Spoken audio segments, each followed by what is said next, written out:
Son las 8:35 y sabemos que la lucha contra el cambio climático sigue en muchos frentes, pero el enemigo, que no solo es la contaminación, y hay que decirlo, nuestra pésima costumbre de consumir cosas que no necesitamos, de las que somos responsables todos, ¿no? Porque hemos entrado, no sé, Fernando, hemos entrado a una economía de consumo absolutamente irracional, que hay que decirlo, de la que no nos libramos nadie, ¿eh? Ninguno de nosotros. Y además, ¿cuántos libros compras que no vas a leer? Lo menos culpable. Culpable, yo culpable, toda culpabilidad, ¿no? Lo que sí hacemos es usar cada vez más el automóvil, consumir cada vez más combustibles fósiles y en consecuencia producir más gases que hacen daño a la atmósfera. Porque además me parece que se ha abaratado el consumo en algún sentido por las producciones masivas, ¿no es cierto? Y hemos comentado cuántas veces cosas como que la gaseosa era un elemento raro en casa de fin de semana, ¿no? Ahora diario. Ahora existe este no fast food, sino fast clothes, o sea, la ropa, ¿no? La ropa rápida. Las chicas usan una ropa y la botan a la basura. México, que está viviendo la peor epidemia mundial de obesidad asociada a las gaseosas, le acaba de meter un tremendo impuesto al consumo de gaseosas. Y la ciudad de Nueva York llegó a un arreglo con Bloomberg para evitar lo que llamaban el supersizing, ¿no? La idea es que por un centavo más ya te daban un litro entero. Las proporciones que se consumen hoy día. Están habiendo reacciones, felizmente, ¿no? Otro aspecto importantísimo de la lucha contra el cambio climático son obviamente las industrias extractivas. ¿Qué le quitamos al planeta? ¿Qué le sacamos para nuestro uso? ¿De qué manera lo hacemos? Y esto no necesariamente tiene que ser malo si es que se hace de manera consciente, pero no ha sido la línea que hemos seguido como humanos desde que estamos en este planeta. El sociólogo Carlos Monge, consultor de la Red Latinoamericana sobre Industrias Extractivas, con nosotros para hablar de este importantísimo tema. Carlos, gracias por estar con nosotros. Gracias por la invitación. Avanzamos, retrocedemos. Hay algo raro que pasa, Carlos, que no sé si solo pasa en el ámbito del cambio climático. Creo que si lo vemos en otras perspectivas, el patrón parece ser el mismo. Empiezan a perder peso las autoridades, los representantes oficiales, los que siempre han llevado la voz cantante de la solución de los problemas, y de pronto una niña de 16 años te mueve todo el planeta. Lo estamos viendo en Chile, por ejemplo, que se inició una protesta de las mujeres contra la violencia y se desperdigó por todo el planeta. Hay como un movimiento social desbordado que no encuentra canales de representación o de que alguien acoja lo que están pidiendo. ¿Te parece que hay algo de eso también en la lucha contra el cambio climático? ¿Una suerte de divorcio entre las medidas y las necesidades de la población? Sí, hay una creciente sensación de que quienes tienen la responsabilidad formal de actuar no dan la talla, ¿no? De acuerdo. Los datos de la ciencia son cada vez más brutales y preocupantes, ¿no? El último dato es que incluso si todos los países cumplen con todos sus compromisos de mitigación, de bajar la emisión de gases de efecto invernadero, incluso vamos a llegar a 3.2 grados de calentamiento por encima de lo que era pre-revolución industrial, que se considera que es la línea de base a partir de la cual se hacen todos los cálculos, ¿no? Entonces estamos en la COP25 y la distancia entre lo que la ciencia te está diciendo, ¿no?, que es la gravedad del problema, y lo que en verdad se está haciendo, y aún considerando, porque la asunción es que todos los gobiernos están cumpliendo con todos sus compromisos, lo cual ya es un supuesto fuerte, ¿no? Pero aún en ese supuesto estamos cada vez más lejos de la meta de París, que fue 2 grados de calentamiento. Como máximo. Como máximo, y después la meta que han dicho los científicos diciendo que incluso 2 grados es demasiado y que debiéramos mantenernos con el 1.5 como límite. Entonces, claro, la percepción de esta distancia creciente entre lo que se necesita y lo que hacen los gobiernos lleva a que actores privados, porque también hay sectores empresariales, ¿no es cierto?, pero muchos actores ciudadanos o sociales tomen la batuta y comiencen a actuar por su cuenta para generar presión. Ahora, hay también sectores digamos, comerciales, industriales, en los que no quieren la lucha contra el cambio climático, ¿no es cierto? Es también una guerra entre los que ofrecen un tipo de economía más verde y los que ofrecen un tipo de economía menos verde. Hay mucho dinero invertido en el negocio petrolero, ¿no? Así es, y hay mucho dinero también invertido en las energías alternativas, ¿no? Por eso es una batalla también de intereses empresariales, pero en algunos países, algunos son mucho más poderosos que otros. Uno lo ve en la campaña de Estados Unidos, ¿no? Así es. Es claro que el American Oil Institute, que es el gran gremio y el gran lobby petrolero que ha financiado íntegramente muchas de las campañas republicanas, está detrás de la actitud de Donald Trump de salirse de la COP, y es claro cuando uno ve en el discurso de Bernie Sanders y de Elizabeth Warren, y ahora comienza Joe Biden también a incorporarlo porque se da cuenta de lo que está en juego, que hay una mirada estratégica y una asociación entre clase política e inversionistas en energías limpias, ¿no? Precisemos, sin embargo, que la industria petrolera invierte mucho de ese dinero que usted menciona en reducir la nocividad de sus productos y en preparar el futuro post-petróleo. Ahora, quería, sin embargo, si me permite... Eso me gustaría que Carlos refrende o critique. ¿Es verdad eso? Ambas cosas son... Porque solo cómo se maneja el precio del petróleo ya me parece poco transparente. Hay ¿no? acuerdos internacionales empresariales, por ejemplo, para bajar de manera importante lo que se llama el venteo, la quema de gases sobrantes que son súper contaminantes. Eso es un acuerdo empresarial. La IPIECA, ¿no es cierto?, lo promueve a nivel mundial. Y por otro lado, muchas de las grandes empresas petroleras, y creo que British Petroleum es la que lidera en esto, están ya invirtiendo también en energías limpias porque saben que ese es el futuro.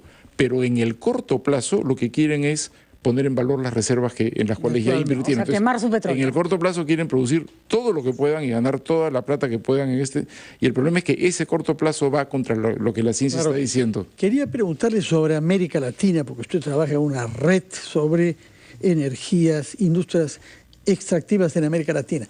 Y basándose en estudios de la CEPAL, ustedes han hecho un cálculo de lo que cuesta al PBI en América Latina, quisiéramos conocer en el caso peruano, el calentamiento global. Es decir, ¿cómo se traduce eso a un daño económico en nuestras economías?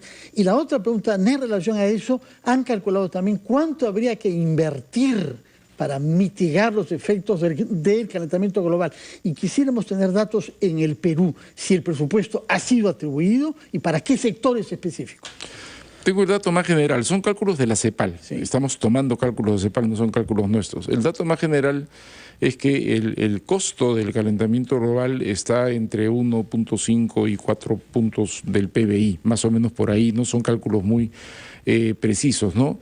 Porque el calentamiento global comienza a afectar los procesos productivos, ¿no? El mar se calienta a 1 grado y se acidifica un poco porque el mar absorbe mucho del carbono de la atmósfera y la anchoveta se va. Y eso va a afectar, por ejemplo, la pesca, ¿no? Procesos de desertificación en la Amazonía, procesos de aceleración, ¿no? Y carácter extremo de lo que se llaman incidentes climáticos, sequías, lluvias, ¿no? Afectan todos los procesos productivos. Entonces, el cálculo es que eso va a costar ya una parte importante del PBI en América Latina, ¿no? El cálculo es que el costo de adaptación, que el costo que esto va a tener para América Latina, por ejemplo, en términos de la inversión que se necesita para la reconstrucción de infraestructura que es dañada por estos eventos climáticos extremos, el Niño, por ejemplo, es como de 100.000 millones de dólares anuales, ¿no?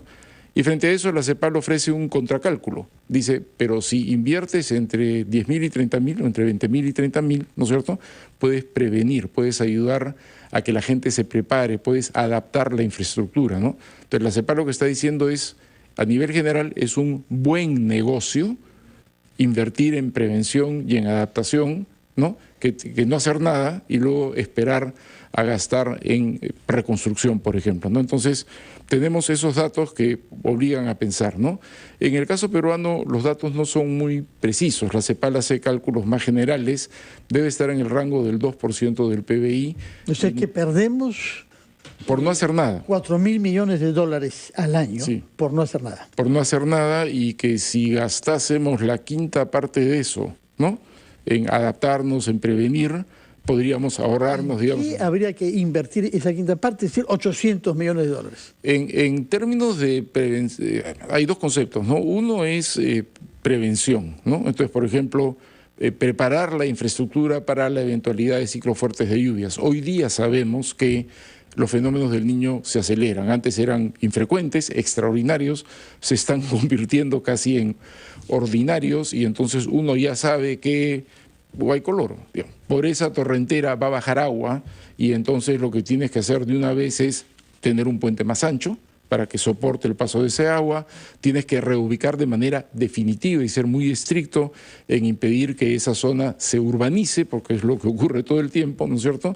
Y así sucesivamente puedes hablar de esto de todos los valles de la costa, que son una especie de gran Guaycoloro cada vez que hay un fenómeno del Niño. O, por ejemplo, con prevención podrías haber trabajado con todo el sector cafetalero, políticas de prevención, ¿no? O de qué hacer frente al fenómeno de la roya amarilla, ¿no? Esta infección que casi mata la exportación de café durante un par de años, que fue gravísima, ¿no? Y que resulta del calentamiento global, porque son los cambios en la temperatura de la tierra, y en fin, y hay técnicas y maneras de prevenir estas cosas, que salen más baratas, ¿no? Que luego asumir el costo de perder toda la cosecha del café un par de años. Eso es por el lado de prevención y adaptación. La otra gran pregunta que está flotando en América Latina es ¿qué hacemos para bajar nosotros nuestra contribución? Y ahí hay respuestas... Los gases, sí, claro. Ahí hay respuestas más fáciles y más difíciles, ¿no? Mira, en América Latina los dos grandes sectores que contribuyen con gases de efecto invernadero son la deforestación y el cambio de uso de suelo. Es mucho más difícil de controlar, pero lo que no debieras hacer, como lamentablemente han hecho en Brasil, es alentarlo, ¿no es cierto? Así es. Y el segundo sector, que yo creo que sería más fácil de tratar, aunque requiere voluntad política, es la quema de energía fósil en el transporte. Entonces, en términos concretos, reformar el transporte de Lima. Tienes que ir a transporte masivo y tienes que hacerlo en el mínimo con gas, que es la gran energía de transición. Sigue siendo fósil, pero no ensucia tanto. Y si es posible, como ya habían apostado en Chile, electrificar todo el sistema de transporte público. Me parece que esas son cosas concretas que se pueden hacer. Acá se han dado unos pasitos, hay que dar un gran salto, pero hay que hacerlo. Y pues, Manuel hablaba de la responsabilidad de los gobiernos locales. Bueno, la Municipalidad de Lima tiene una enorme responsabilidad en este tema. Así es. Y no puede ser que seamos un país que ha crecido a los niveles que ha crecido, que han sido importantísimos en los últimos años, y no seamos capaces de manejar nuestra basura. Nuestra basura no tiene cómo ser procesada, y que no seamos capaces de evitar que las aguas servidas lleguen sin tratamiento a lagunas, ríos y mares.